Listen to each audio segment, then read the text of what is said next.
I'll meet you where you at, no judgment. Depending on the way you act, no grudges. Depending on where you sat, no touching. Touchy feelings break spirits in us. Touchy feelings, we need some heroes in us. Instead we put holes and zeros in us. While we fearing us, fearing the villain in us. Fearing the children that's tearing in us. Telling they not for fulfilling the rush. Fucking lies, they not inspired to us. No healthy desire, they diet us. Silence when violence is raining on us. Killers in mind and they aiming at us. I carry the bag, life is a drag, it's falling on us. Taking it back and I'm calling on us. Taking it back and I'm calling on us. So MBS Studio is a non-profit music studio in Côte-Neige. It's based out of Chalet Kent, Maison de Jean Côte-Neige. It was originally started by community members and musicians from Montreal. And yeah, a lot of great people that came through the space. About 8 years ago, I got involved, moved locations, sort of adapted the program quite a bit. And it is what you're seeing and where we're at right now. A lot of great talents, young talents coming out of here, so young people can come, ages from 11 to 18, can come learn about music production, recording songs, anything really in relationship to being an independent artist. So music videos, rollouts, performance, you know, a lot of training and a lot of teaching going on, and it's free. So yeah, it's a dope place, it's a powerful place, yeah.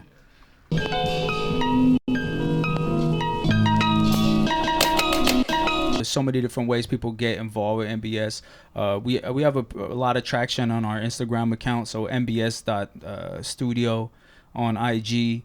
But people can reach out through email, through IG, in person. A lot of word of mouth happens. Obviously, kids from the neighborhood will, you know, show up or hear about it in different ways. And we've gotten a lot of press over the last couple of years, specifically because we've had some international successes.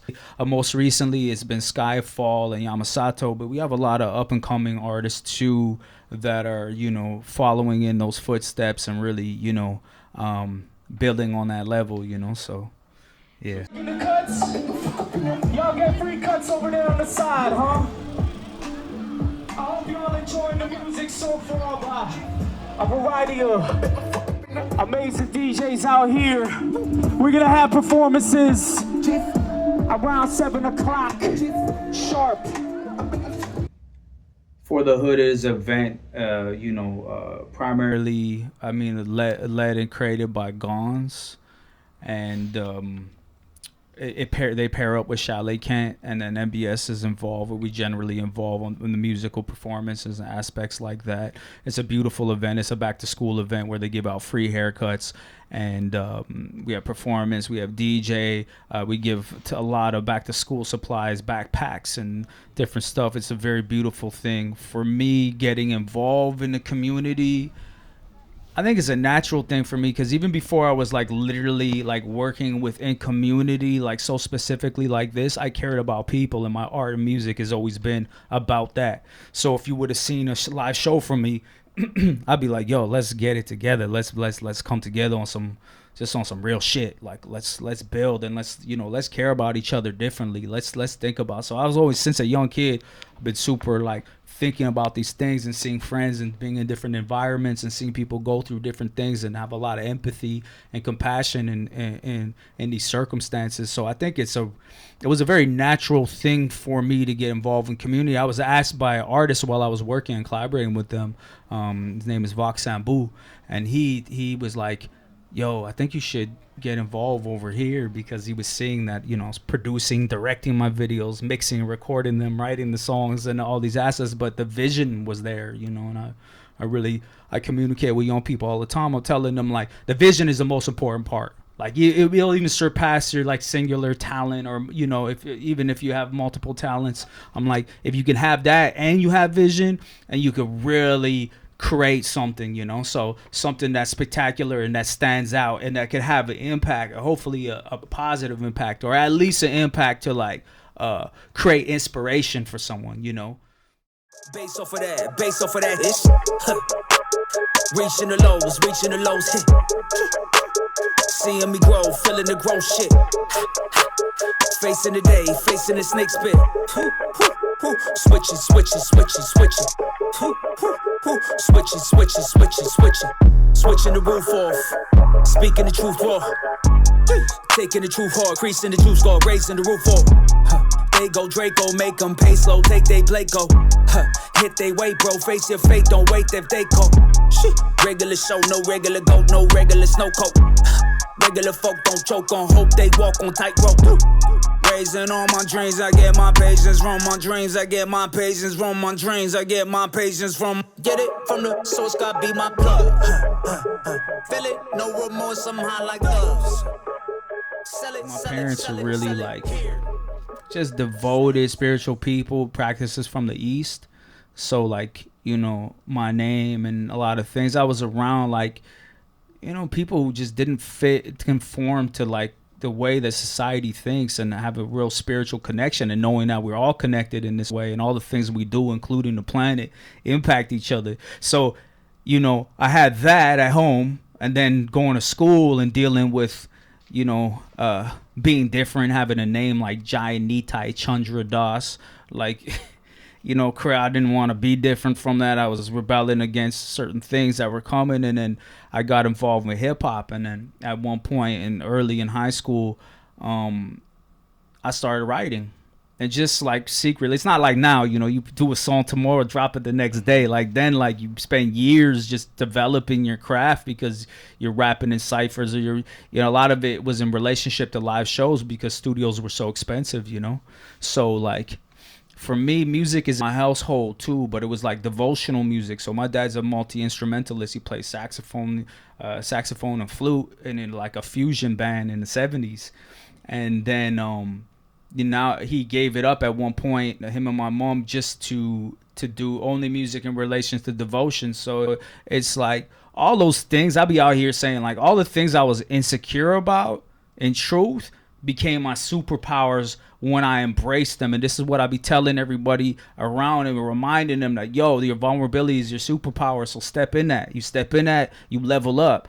And that's actually where your strength is. Imagine, bro, all the things we insecure about, like that's your superpower. You level up. So I'm doing that based on my personal experiences and seeing that, and then mentoring so many people. And you know, prior to being involved directly in the community, you're in the music community, so you're dealing with all these other artists and creative people, and you know, finding your tribes. You know, like I started finding my tribe of being like, oh, it's like, you know, I'm not conforming. I'm not trying to make music that is gonna like. I want to push boundaries. I want to shake shit up sometimes, but I want it to have a message. So I'll hit you so hard it'll seem so, can be so dark and so aggressive. But if you're listening to what I'm saying, it's usually about love or some form of struggle, or trying to empower ourselves to do better in some way, you know. But hit you with it in a way that, you know, the artists that are talking recklessly are doing, but in my sound, you know. So. That's the way you gotta touch people sometimes, you know. You gotta hit them on their level. Yeah. You know, and then through that you're able to. And sometimes it's a sound. Sometimes you're like, all right, they're not even paying attention. Like in truth. Yeah. I'm like, what's the sound? But the sound, it's not like I'm not doing it in the sense of doing it because of that. It resonates with me.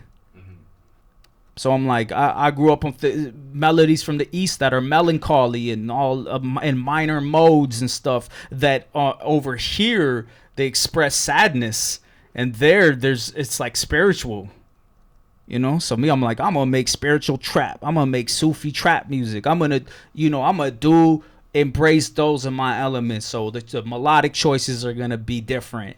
What I'm saying is gonna be different, but you're gonna hear those 808s, so you're gonna hear the eeriness in it too. But the intention behind it is gonna infuse it with what you want. You gonna infuse it with love. You gonna infuse it with a release of energy. You know, it depends on you. You know.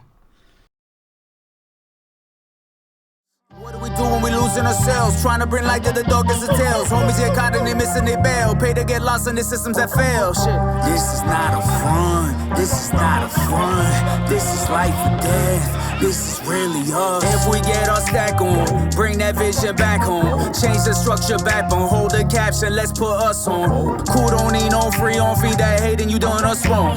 See our love be too strong, spike the need and we re-up share. Boy without a care, took the air up out your windpipe. Sorry pain that deep that you fight. Bury hate that weight that's too right. Suddenly a breath is too tight. Feel the life that left like tonight. Cries of tears upon the streetlights. Hope the heavens treat you too right. Yo, man, I kind of like. I call it a project.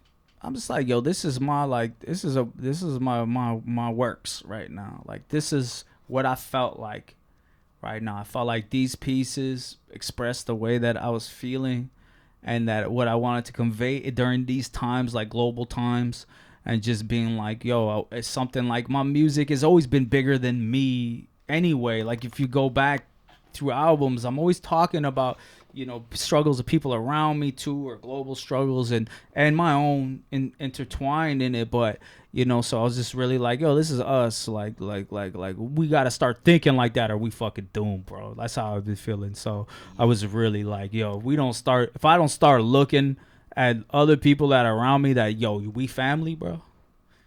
Like, we never getting out of this mess of war. All this shit going on is just gonna get worse and perpetual. So us came about in this way, you know. So where I was like, man, yeah, we need to be thinking about things bigger than just me, you know. And when I say us, I don't mean it as like, yo, them and us, but us is like in a global sense of like, yo, everybody that's sharing the planet right now. You know, like, what are we doing, bro? Like, what? Yeah, we're all here, and like, what is our contribution? Like you are, like, in that set, I was like, I took a lot of time addressing that to this full crowd, you know, where other people wouldn't do it. They'd be like, I'm just gonna try to make it sound as good as it. I was like, nah, like, I want us to be thinking like this, you know. I want it to be a thought that even if someone's never thought about it in their life once, they leave, they're like, it's true, like, you know what I'm saying? Like, what am I doing? And I'm not saying you need to do things in major ways. You know what I mean? I'm not saying, like, start rapping because that's the way you're going to change shit. But I'm just saying, like, start at home or start inside, you know? Be like, oh, man, you know, what are the things about myself that I would like to improve, you know? And, like, why do I care about people that are not related to me? Do I even care about the people that are related to me? Like, and why don't I feel that way? What has happened in my life that makes me feel separate from this way, you know? And it's an ongoing process, so I'm not saying. So us was kind of like, the theme of us is that. And I go all over the place musically, give you a little taste of different sounds that I'm like, I'm feeling right there. Like, I'll always rhyme over a soul beat and try to find a new approach, and I'll mix it in a new way, and I'll add certain aspects in the mix that make you be like, well, that wasn't made back then. That had to be made right now, you know? And then I'll, like, pull in a song that might feel more trappy, or one that might feel more explorative with, like, multiple sounds in it, have auto-tune on it. And they're still all me. And you'll play it. I had some people listening to it that came back to me and wrote, like, wow, you crafted every song to work so intricately the same, but it's pretty eclectic still. There's some really big dynamic changes. But when you're the one behind a lot of the production and the engineering and all that, it's all a part of you, and it's an extension. So yeah, it makes sense that they would connect, you know, and having trust in that way, you know.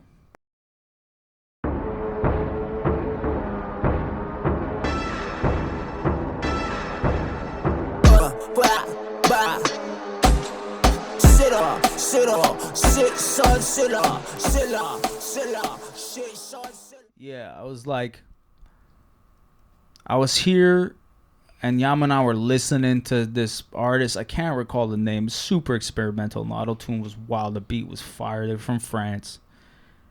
And I was like, oh, this shit's so hard, blah, blah. It had like almost a reggaeton elements and different aspects to it, but it was fusion, so it was like unique. And I was like, this shit's super cool. Anyway, I was listening to it here and there, and I didn't think anything of it. I just, like, one night I'm in the studio, I start producing the beat, and then I'm like, I'm gonna get melodic ideas, and I start laying it down all free, like with no structure, like just like just like top line. We call it top line.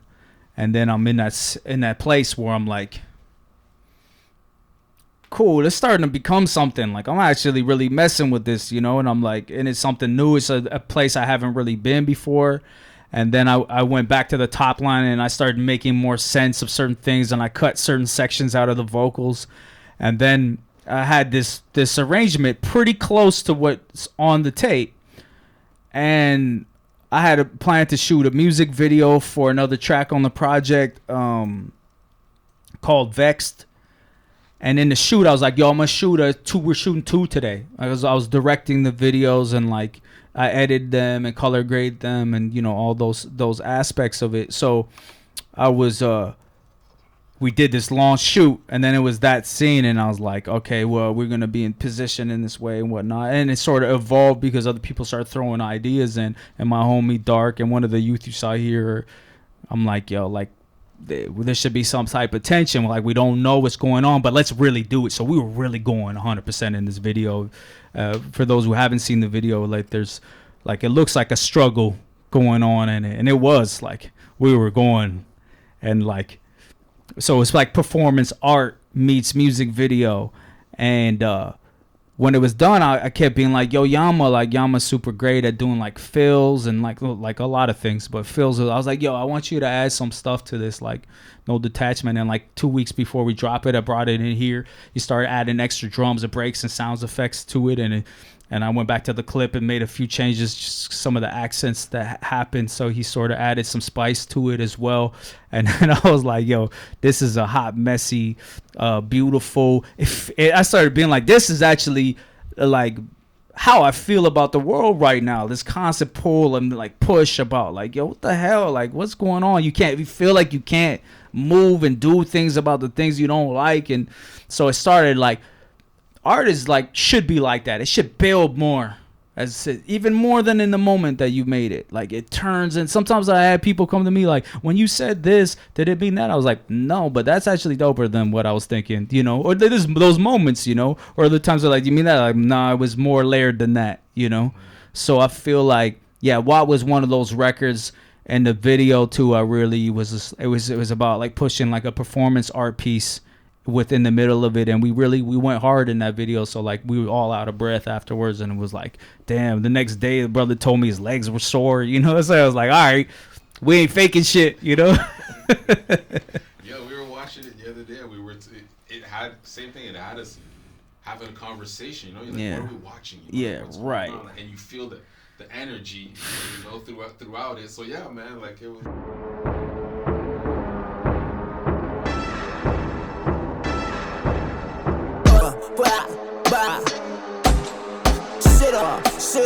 Sit son, sit son,